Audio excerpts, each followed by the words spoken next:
Hello everyone! For today's video, magluluto tayo ng sweet and sour grouper or garupa. So first, ang gagawin natin ay ang sauce ng ating sweet and sour. So, sundan nyo na lang po guys kung ano yung nilagay kong seasoning sa ating sauce. So, ito yung paboritong ulam ng aking boss. Lagi namin itong ino-order pag kumakain po kami sa may Jockey Club. So, although guys, ang pinagkaiba lang pag nasa labas, maraming mga gulay na nilalagay para mas magmumukhang nakakatakam, diba? Pero yung amo ko kasi ay hindi mahilig sa gulay. So, ang ilalagay ko lang dito ay yung pineapple at saka yung ating bell peppers.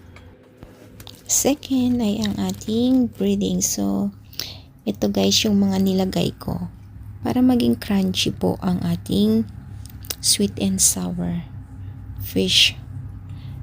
Ayan, sundan nyo na lang po. Hindi ko na mimix nyo lang yan and then set aside. And I'm using garupa or yung ating grouper. So, ang gagawin nyo lang po dyan, ayan, gagamit po kayo ng paper towel at idra-dry nyo po yung isda. Kailangan malinis po yan.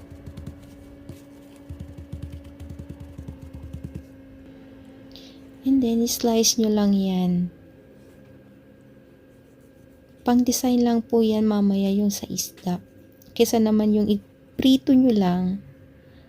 Diba? O, mas maganda naman tignan pag i-serve mo na yung pagkain pag may design or yung plating natin guys.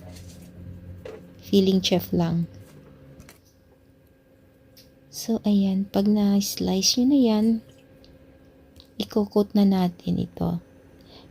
Be sure guys na well-coated po ang inyong isda para maging mas crunchy.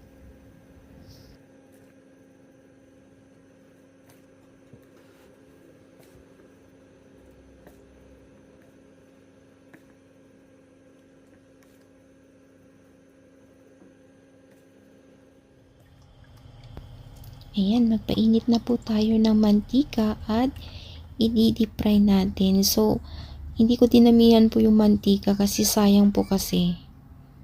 So, ayan guys. So, para medyo may design yung isda, ganyan po muna yung ginawa ko. Yan, all over po yan. At be sure na mainit po yung mantika. And ipriprito nyo lang po ito or i-deep fry nyo lang po ito hanggang sa maluto ang isda or until it's golden brown.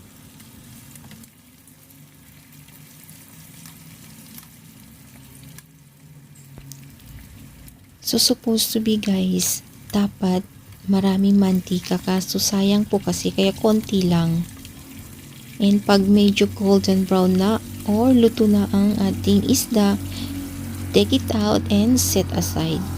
So, ang next naman guys, ayan, gaya ng sabi ko, yan lang yung ginamit kong pang design. Ang jalapeno or yung ating bell peppers. And of course, ang ating pineapple. So, gisa lang po natin saglit ito. And then, ipupur na natin ang ginawa nating sauce. So, i-mix nyo lang po yan hanggang sa mag-slightly thicken ang sauce. Bago nyo iyan, ipupur sa napritong garupa. So, ganito lang guys, magluto ng sweet and sour fish. Thanks for watching guys. Please follow my page, like, comments na din po. Thank you. Bye.